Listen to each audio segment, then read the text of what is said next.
His concept, his idea, but he also got it from crooked Hillary Clinton. Obama was trying to lead a coup, and it was with Hillary Clinton, with all these other people, but Obama headed it up.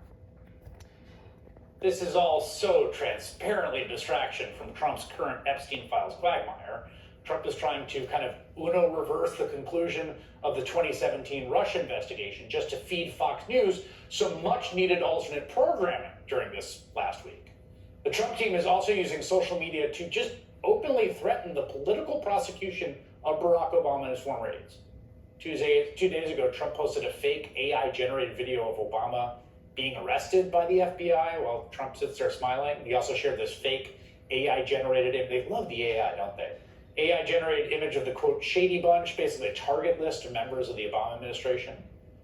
Alex Wagner is an MSNBC senior political analyst, and she joins me now. Hey, Alex, I mean, Trump has never settled about this sort of thing, but even for him, I thought the fact that today in the Oval Office, he's like, the thing you should be talking about is this thing.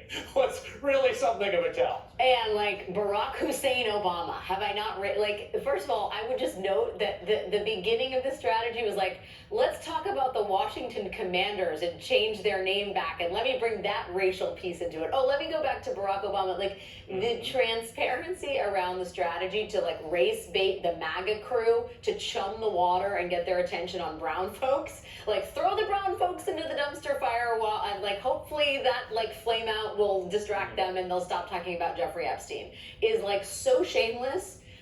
It's almost laughable, except that it obviously puts not only former President Obama in, squarely in peril, I think, honestly, when you talk about treasonous activity. Even if the DOJ doesn't go forward with an investigation, there are enough people out there who take these allegations seriously that it absolutely puts a former president and his family in peril, and that's inexcusable. But the strategy itself is such a joke, and it betrays, I think, Chris, some certain psychology, Trump's obsession with Obama and destroying Obama's legacy, but also his desperation to have another president be part of the mugshot club, right? Like, I'm not the only one that could be in an orange jumpsuit one day, and I need it to be the guy that I'm obsessed with who will always be smarter and cooler and more beloved as a national figure than me. I mean, it's both a shamelessly transparent strategy and shameless transparent psychology.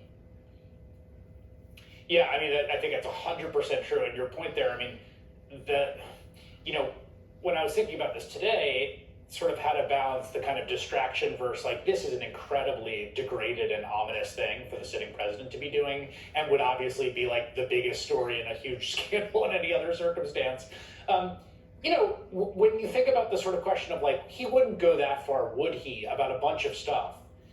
The answer so far to a lot of that stuff from the first day when he pardoned every single Jan 6, person, is that he would. And there's some things he stopped short of doing. He hasn't fired the Fed chair yet. But to your point there about like wanting some company in the club and ideating about that and talking about it and maybe even having to do it itself as a distraction. Like, I don't just view this as words, I guess is what I'm trying to say. And it sounds like you don't either. I don't think the former president thinks it's just words either, right? He doesn't usually respond to this garbage. But the fact that we got an official statement from his office, to me says, wait a second, like, they are, they're not laughing this off. That AI video is so dark and so offensive and so intentionally humiliating, setting aside the fact that it's scored to YMCA by the Village People, which is now a gay disco anthem. It's like what he's trying to do to degrade this man, not just his legacy and his presidency, but him as a human being, by showing the country something like that and posting it to social media. I mean, the levels of disrespect, the levels of sort of like dehumanizing him and making him vulnerable, I think are things that, we should take seriously and that former President Obama quite obviously takes seriously.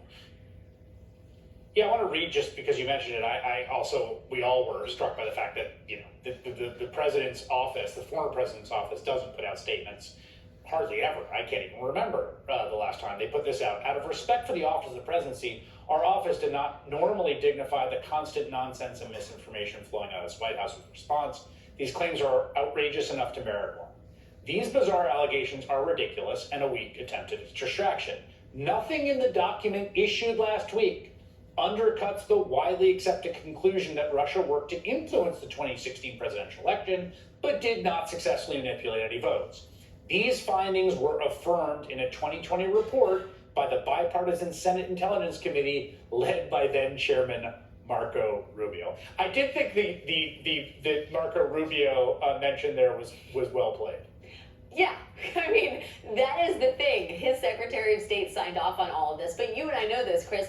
Trump is now on the other side of not just Marco Rubio, but Dan Bongino and Kash Patel, and to some degree, Tulsi Gabbard. Like, when those are the normies in your administration, and you're on the other side of them, that tells you something about why these kind of Oval Office, shooting from the hip threats need to be taken a little bit more seriously than in season 1, when it was just kind of a clown show. Now, I mean, I was outside the jail on January 20th, Chris. Like, I saw the kind of standing army get released out into the cold.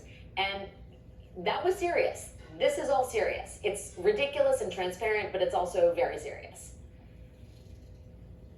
Yeah, and one of the things, I mean, the sort of other aspect here is this sort of level of desperation about the Epstein stuff is so intense, and has led to such a frenetic set of actions. Like, they want the story to go away. I mean, Mike Johnson has shut down the entire house for 3 days extra. They're hoping that, like, everyone moves on. And again, in the kind of strange, permanently distracted, attentional universe we exist in, it's not a terrible bet. But to the extent that it sticks around, or to the extent that, like, they're also showing some cards about when the going gets tough, what they'll do, I think that was also what's been so revealing about the last few days. Absolutely. I mean, the Epstein thing also has the benefit, unlike, say, Pizzagate, of being rooted in truth, right? These are things that happen. These are real victims. This is a series of events that has captured the nation's attention, not just because it's salacious, but because very powerful people were very much involved in doing very bad and very illegal things. And so there is a genuine desire to get to the bottom of that. There's a genuine, and I think rooted in sort of reality, desire for transparency. We want to follow the end of this trail of breadcrumbs. Overlaid on that, though, is the sort of psychodrama of Trump doing everything in his power, which is great, to stop that transparency and to stop the sort of revelations that I think we all deserve. Alex Wagner, always a pleasure. Thank you. Thank you, dude.